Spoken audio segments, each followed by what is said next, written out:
ბატონთინა გითხარით პირველ რიგში როგორ გგონიათ მიიღებს საპირისპიროს ან რატომ გგონიათ რას ეფუძნება თქვენი ეს წინადადება რომ წულუკიანის საპირისპირო შედეგს მიიღებს საბოლოოდ ამ პროცესიდან გულისხმობ კომისიის ხდომებს მოგესალმებით მივესალმებით თქვენს მაყურებელს ხო არ ვიცი მე ვფიქრობ რომ ის ყველაფერი რასაც უყურებს დღეს ქართული საზოგადოება ეთერში ის ვინც უყურებს და ვინც ამ პროცესით დაინტერესებულია ვფიქრობ რომ უკიდურესად აღშფოთებული უნდა იყოს გაბრაზებული იმის გამო რომ საქართველოს ყავს დღეს არალეგიტიმური არააღიარებული მაგრამ მაინც დე ფაქტო ხელისუფლება რომელიც ერთადერთი რამით არის ამ წუთას დაკავებული რომ განაჩენი გამოიტანოს საკუთარი ქვეყნის წინააღმდეგ და გამოიტანოს განაჩენი იმ საქმეზე რომელსაც უამრავ საერთაშორისო ორგანიზაციას საერთაშორისო სასამართლოებს უკვე ნამსჯელი აქვს ჩვენებები მოსმენილი აქვს კითხვები ყველა კითხვა დასმულია ყველა კითხვაზე პასუხი მიღებულია ყველა მტკიცებულება შეგროვებულია სტრასბურგის სასამართლომ რამდენჯერმე ჰააგის სასამართლომ რამდენჯერმე სხვადასხვა პროკურორებმა საერთაშორისო დონეზე რამდენჯერმე დაადასტურეს რომ აგვისტოს ომის დანაშაულებში ბრალდებული არის რუსეთის ფედერაცია ვლადიმერ პუტინის ხელისუფლება მაშინდელი პრეზიდენტ მედვედევის რეჟიმი სანქციებია გაცემული კონკრეტულ სამხედროებზე თანამდებობის პირებზე როგორც რუსეთიდან ასევე სამხრეთ ოსეთის დე ფაქტო პოლიციელებზე სამხედროებზე და არასდროს არც ერთ ბრალში ქართული სახელმწიფო არ დაუდანაშაულებიათ ვერ ისვენებს ივანიშვილი და მისი სახით ამჟამად გვევლინება ჯალათის როლში წულუკიანი რომელსაც ერთადერთი დავალება აქვს როგორც ჩანს რომ საკუთარ ქვეყანას დასდოს ბრალი ომის დანაშაულში და მე ვფიქრობ რომ ამას უნდა უკვე შედეგი მოყოს და საზოგადოების შორის იმ ხალხისაც ვინც მათ მხარს უჭერს თქვენ ახსენეთ საერთაშორისო სასამართლოები ასევე ოცნების პირობებში იყო შიდა მოკვლევაც ამ თემაზე ჩატარებული დახურულ ფორმატში ცხადია ირაკლი აღლასანიას თავდაცვის მინისტრობის დროსაც. გითხარით ამაზეც მეტი ესეც არის ერთ-ერთი არგუმენტი რომ მართლაც აღარაფერი აღარ არის გამოსაძიებელი ამ მიმართულებით. თან დახურული ფორმატიც აქ ალბათ არის პასუხი იმ ყველაფერზე რასაც ხედავთ დღეს საჯაროდ. კი 2008-ში იყო რის შემდეგაც იყო მოგესალმებით ჯერ კიდევ ნაციონალური მოძრაობის დროს საპარლამენტო საგამოძიებო კომისია რომელმაც ამ თემებზე იმჟელად დასკვნა გამოიტანა და შემდეგ უკვე ალასანიას მინისტრობის დროს ეს პროცესი კიდევ ერთხელ შედგა და ჩემთვის ყოველ შემთხვევაში და ნორმალური ადამიანებისთვის დასრულდა საბოლოოდ ამის შემდეგ იყო საერთაშორისო წარმოებები რომელიც უკვე ახსენეთ ამას აღარ გავიმეორებ სადაც ჩვენ უამრავი მასალა და მტკიცებულება გავგზავნეთ რომელიც მიიღო დაადასტურა საქმეს დაურთო ამ სასამართლოებმა და შესაბამისად ბრალდებულიც გამოკვეთეს და დაასახელეს და მას რუსეთის ფედერაცია და კრემლი ქვია ქართული ოცნების კოალიციის პირობებში ეს გადაწყვეტილებები ასევე მიღებული იყო დიახ გიტასწორებთ ნამდვილად ასე იყო და ზუსტად ამაზე დაყრდნობით და მაშინ მოძიებულ მასალებზე დაყრდნობით ვსჯელობდნენ შემდეგ საერთაშორისო სასამართლოები სადაც საქართველოს ყველა ბრალდებაში რომელსაც რუსეთის ფედერაცია აყენებდა გამართლა ანუ რევიზია ერთგვარად ამ გადაწყვეტილებების ამ საგამოძიებო კომისიის მიზანი ან სავარაუდო შედეგიც შეიძლება ეს იყოს საბედნიეროდ ისინი რევიზიას ვერ გააკეთებენ საერთაშორისო სამართლოების გადაწყვეტილებების და ეს გადაწყვეტილებები უკვე ძალაშია მაგრამ ხო მათი მხრიდან ეს მცდელობა სახეზეა ყველაზე მინიმუმ ის მოემსახურება რუსეთის პროპაგანდისტულ მიზნებს და როგორც ჩანს ვლადიმერ პუტინს მოკლევადიან თუ მოკლე შედეგად ესეც ვლადიმერ პუტინი ამასაც იხილავს რომ პროპაგანდისტული ამოცანებისთვის მაინც იყოს საკმარის ჩვენ ნახეთ ერთმანეთს მოყოლებით რამდენიმე განცხადება ივანიშვილის ბოდიშის შემდეგ რუსეთის ხელისუფლების წარმომადგენლების როდესაც ისინი ამაყად აცხადებდნენ რომ აი ხო ხედავთ ქართული მხარეთან და თანობით გონის მოეგო და ბოდიშსაც იხდის იმ დანაშაულებისთვის რომელიც ჩაიდინა ამ ხაზს რა თქმა უნდა გაუძლიერებს მათ წულუკიანის დღევანდელი მოქმედებები, მაგრამ ამის იქით ისინი ვერ წავლენ. უბრალოდ ხო, რა თქმა უნდა, პროპაგანდისტულად რუსული პროპაგანდის მანქანისთვის, რომელიც თანაბარი სიძლიერით მუშაობს მოსკოვსა და თბილისში, იქ რაშა თუდეის აქ იმედის სახით კოლექტიურად თუ დაისვამოთ ტელევიზია, რომელიც ამ პროპაგანდას ემსახურება, რა თქმა უნდა. ამ ამოცანების შემსრულებელი იქნება და შეეცდება, რომ მორიგ ჯერზე რაღაცა ტყუილის მორიგი ქარბუქი დაატრიალოს, მაგრამ სამართლებრივად ეს ვერაფერს ვერ შეცვლის საერთაშორისო დონეზე. იმედი დავიტოვოთ, რომ არაფრის რევიზია და გადახედვა იმ სისულელეზე დაყრდნობით, რასაც ოკეანის კომისია დადებს არ მინდა. ანუ ზიანი სახელმწიფოსთვის რა შეიძლება იყოს ხო აი ესეც საინტერესოა პროცესი ახლა რასაც ხედავთ დაახლოებით გასაგებია რა შეიძლება იყოს ახლა წულუკიანის კომისიის დასკვნა ხომ რა ზიანს მიიღებს აქედან საბოლოოდ სახელმწიფო კი საქართველოს რა თქმა უნდა ზიანს მიიღებს აქედან უბრალოდ მე იმის იმედი მაქვს რომ ეს ზიანი გამოუსწორებელი არ იქნება და შეგვიძლია რომ მისგან ქვეყანა დავაზღვიოთ თორე ზიანი იქნება ძალიან დიდი, იმიტომ რომ მსოფლიო მედიაში და თუ ამით დაინტერესდება მსოფლიო მედია, გაჩნდება ქართველების რამნიშნულობა აქვს ისინი დღეს ლეგიტიმური ხელისუფლება არიან თუ არა, ქართველების განცხადებები, რომლებიც დაადანაშაულებს ჩვენს სახელმწიფოს, ჩვენს სამხედროებს, მათ შორის ომის დანაშაულებში. ეს ძალიან სერიოზული რეპუტაციული ზიანია ქვეყნისთვის, რა თქმა უნდა. ბატონო მოყვა ამ კომისიის გუშინ მამუკა მდინარაძის განცხადება რითაც ცხადი გახდა ამ კომისიის შექმნის მიზანი კიდევ უფრო მეტად რატომ გახდა შუა პროცესში ეს მუქარა საჭირო როგორ ფიქრობთ რატომ იჩქარეს ერთგვარად ამ ინიციატივის შემოტანა რომ აი ვერავინ მიიღებს მონაწილეობას შემდეგ არჩევნებში ვერც ნაციონალურ მოძრაობა ვერც მემკვიდრეები ცალკე თემა ვის ჩათვლიან მემკვიდრეებად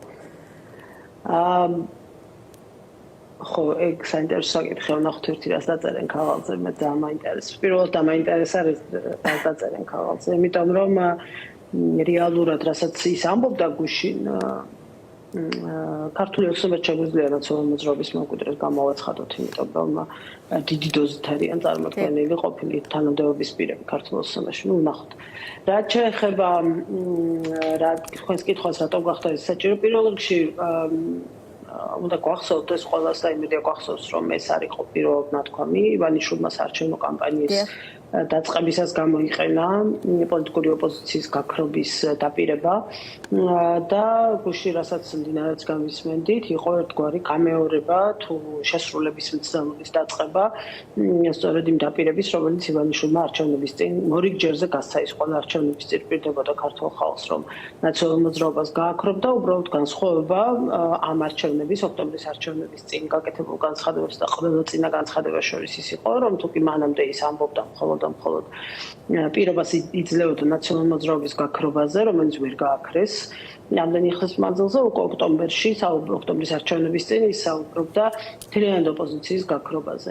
ერთადერთი შედეგი, რომელიც ამ განცხადებებმა შეიძლება მოიტანოს და იმ ქმედებებმა, რომელსაც ამ განცხადების საფუძველზე განახორციელებენ სავარაუდოდ, არის ის, რომ საბოლოოდ გამყარდეს რწმენა, განცდა განწყობა დღევანდელი ქართული სახელმწიფოს მიმართ, როგორც დიქტატურის მიმართ, იმიტომ რომ სხვა არაფერი აღწერს დიქტატურას ისე იდეალურად და ერთმნიშვნელოვნად, როგორც პოლიტიკური ოპოზიციის გაქრობა და რეალურია ეს აკრძალვა. შეიძლება რეალურად ვნახოთ ფურცელზე აკრძალულ პარტიებამდეც მივიდეთ. საკონსტიტუციო უმრავლესობას ითხოვდა, მაგრამ როგორც ჩანს, უფრო მოკლე გზაც ჰქონდა ნაპოვნი კომისია და სასამართლო. ხო, რატომაც არის საკონსტიტუციო უმრავლესობას ეს ვერ უნაცვლებს, მაგრამ რატომაც არა? რა შეუშვით ხელს? დღეს ხო ჩვენ ისეთ რეალობაში ვცხოვრობთ, როდესაც საკუთარი რეკორდების მოხსნით არის ძირითადად დაკავებული აი ეს შეკრება რუსთაველის 8 ნომერში თავის პარლამენტს რომ ეძახის 8 წუთში იღებენ კანონებს. 8 წუთში იღებენ კანონებს, რომელსაც წესით დღეები უნდა ჭირდებოდეს თუ არა კვირები და თვეები განსჯის დებატების, განხილვების, ხო?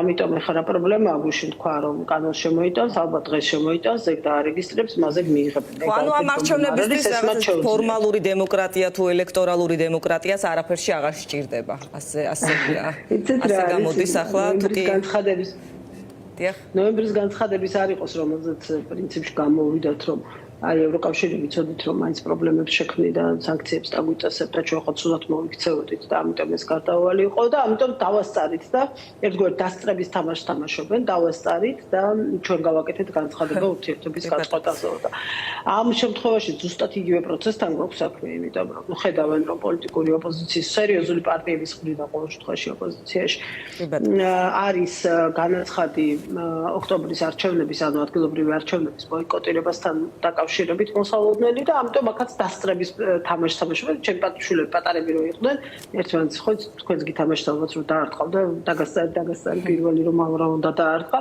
აი ამაზე არიან გადასულები ნუ ხა ხუმრობ რა თქმა უნდა ეს ყველაფერს ასწილო არ არის ალბათ ჩვენ ქვეყნის მომავალს ეხება მაგრამ სერიოზული პრობლემა გვაქვს ეს უნდა ვაღიაროთ ამ ხალხის სახით. ქაბატონ თინა, როგორც ვიცით, ბოლო ერთი თვის განმავლობაში თქვენ რამდენიმე ქვეყნის დედაქალაქში იმყოფებოდით. ამიტომ საინტერესოა, რას ფიქრობთ, რა განწყობაზე უნდა იყოს ახლა ქართული ოცნება? აგერ ახლა მეგობარი აქტი წინ წაიწია, ეს რა საჩვენებს? ტრამპის ადმინისტრაციასთან საერთო ჯამში მაინც ვერ დაალაგდა ქართული ოცნება, ვერ ახერხებს დაახლოებას ტრამპის ადმინისტრაციასთან. როგორ გგონიათ? ხო, არა მარტო ტრამპის ადმინისტრაციასთან ცოტა აქედან რომ დავიწყოთ ევროკავშირთან გასაგებია რომ უკიდურესად გამწვავებული აქვს და ცუდი ურთიერთობები აქვს ამასობაში გვაქვს რეალობა, როდესაც ასევე ძალიან მძიმე ურთიერთობები აქვს გაერთიანებულ სამეფოსთან, მოგეხსენებათ გასული წლის ბოლოს გაერთიანებულმა სამეფომ რამდენიმე მაღალი თანამდებობის პირი დაასანქცია, მათ შორის შინაგან საქმეთა მინისტრის და მე მაქვს მოლოდინი რომ ეს პროცესი გაგრძელდება კიდევ უფრო მეტად უახლოეს პერიოდში და ივანიშვილის ბოლო იმედი, რომელიც ძალიან მაღლა აწია, ვახსოვთ თვეების განმავლობაში ლაპარაკობდნენ იმაზე, რომ აი 20 იანვარი დადგება და რაღაცები რადიკალურად შეიცვლება, რომ ქართული ოცნება გაფწყინდება და ყველაფერი კარგად იქნება, ამითი აგულიანებდნენ და საკუთარ ამომრჩეველს 20 იანვრის მერე სამი თვე გავიდა და არაფერი არ შეიცვალა. მათთვის სასარგებლოდ ამასობაში გუშინ ორ პარტიული მხარდაჭერა მიიღო, როგორც ეს მოსალოდნელი იყო მეგობარი აქტმა და მთავარი ეტაპი გადალახა ამ დოკუმენტმა. ეხლა უბრალოდ დროის საკითხია ის, როდის იქცევა კანონად და როდის მოაწერს მას საბოლოოდ ხელს პრეზიდენტი. ვარაუდობთ, რომ ზაფხულს იქით არ გადაცდება ეს პროცესი და შეიძლება მანამდეც მოხდეს. და ამ ფონზე, რა თქმა უნდა, იმ პირობებში, როდესაც ანაკლიის გასხვისების სიტყვა აქვს მიცემული ჩინელებისთვის, მოლოდინი იმისი, რომ კიდევ უფრო დამძიმდება ვაშინგტონის პოზიციები ქართულ ოცნებასთან მიმართებაში, რა თქმა უნდა, ძალიან მაღალია. ეს არავის არ უხარია პირიქით. ეს უკიდურესად სამწუხარო ამბავია ჩვენი ქვეყნისთვის, მაგრამ ეს არის რეალობა, რომელიც შექმნა ქართულმა ოცნებამ და უბრალოდ სხვა გამოსავალი არ დატოვა. საინტერესო მოცემულობა ერთის მხრივ საუბრობენ, რომ გადატვირთვა სურთ შტატებთან, მეორეს მხრივ ვერ ვხედავთ ნაბიჯებს, თუნდაც ელჩი არ არის ამ ეტაპზე საქართველოს მხრიდან შტატებში წარდგენილი, როგორ ფიქრობთ, რატომ არ ჩქარობენ თუნდაც ამ მიმართულებით, რას ელოდებიან? აქვე საინტერესოა დანიგანთან შეხვედრაც ბოჭორიშვილის, რაც ვნახეთ პარალელურად. ხო, მე ვფიქრობ, რომ მე ხელშეკრულებაში ძალიან ბევრმა ადამიანმა მითხრეთ კონკრეტული გვარი, როგორც ჩანს მოსინჯვის პროცესი მიმდინარეობს. ელჩის საკითხთან დაკავშირებით. ანუ კანდიდატურა არსებობს უკვე თუ რა ტიპის მოსინჯვა? კანდიდატურა არსებობს და როგორც ჩანს არ ყვევი თავარი პრობლემა ის არის, ვერ გაარკვიეს ეს ადამიანი. ვინ არის ხო ვერ გვეტყვი? travel ban-ში მოყოლილია თუ არა, ამას არ ყვევი. სერიოზულად არ სერიოზულად ამის ძირითადად ამის გარკვევით არის დაკავებულები. ეს არის პარლამენტის საგარეო ურთიერთობათა კომიტეტის თავმჯდომარე, რომელიც შესახებაც პრაქტიკულად ყველამ გითხრა, რომ მასთან დაკავშირებით ისმევა კითხვა. ნიკოლოზ სამხარაძე, ხო? სამხარაძესთან დაკავშირებით. ანუ მათი მხრიდან არის მცდელობა, რომ ეს საკითხი დაიძრას, თუმცა ხო მოსინჯვის მდგომარეობაში არიან და ნიადაგის მოსინჯვას ახდენენ, რა რეაქცია იქნება და რა შედეგი მოყვა. დადასტურდება, არ დადასტურდება. საქართველოს აქვს უმძიმესი გამოცდილება შეიძინა საქართველოს გასული წლების განმავლობაში ამერიკის შეერთებული შტატებიდან ნომინირებული ელჩის შეჩერება გაჭედვაზე პირდაპირ თქვენ და პრობლემის შექმნაზე მოგეხსენებათ კელი დეგნანის დანიშნამდე წარდგენილი სამხელო პრობლემები ელჩობის კანდიდატს სამხელო პრობლემები შეუქმნეს, რომელიც შემდეგ რუსეთს ელჩი იყო უკრაინაში. ეხლა არის უკიდურესად ძიმე ფაზა ქართულ-ამერიკულ ურთიერთობებში, იმიტომ რომ არავითარი ურთიერთობები ოფიციალური არ არსებობს, უკანაკარი არ არსებობს, დახურული მაგი და დახურულ კარს მიღმა საუბარი, საერთოდ არავითარი ურთიერთობები არ არსებობს. ეს თირვამი არ ყოფილა ქართულ-ამერიკულ ურთიერთობებში არასოდეს 75 წლის განმავლობაში, იმის მიუხედავად, როგორი მაღალი ხარისხისაც არ უნდა ყოფილიყო კრიტიკა საქართველოს ხელისუფლების და გვახსოვს ჩვენ 2007 წელი მაგალითად, როდესაც ძალიან კრიტიკული იყო ამერიკა საქართველოსთან დაკავშირებით, ისევე როგორც შემდეგ უკვე 2011 წლები, როდესაც ასევე კრიტიკის ხარცაც შეატარებდნენ ნაციონალურ მოძრაობას, მაგრამ ამ ურთიერთობების გაყინვა არასოდეს არ მოხდა. ქართულმა ყველაფერი გააკეთა იმისთვის, რომ ეს ურთიერთობები მინიმალიზებული ყოფილიყო ჯერ და შემდეგ საერთოდ გაყინულიყო სტრატეგიული პარტნიორობის შეთანხმება გაწყვეტილია მოგეხსენებათ და არავის არ აქვს მოლოდინი, ეხლა მაინც ამაინც რომ ქართული ოცნება მოიკლავს თავს რაიმე ტიპის პოზიტიური დინამიკის შექმნისთვის. დიდი მადლობა, ძალიან დიდი მადლობა, კალბატონ დინა, რომ იყავით ჩვენი გადაცემის სტუმარი, პასუხობდით ჩვენ შეკითხვებს.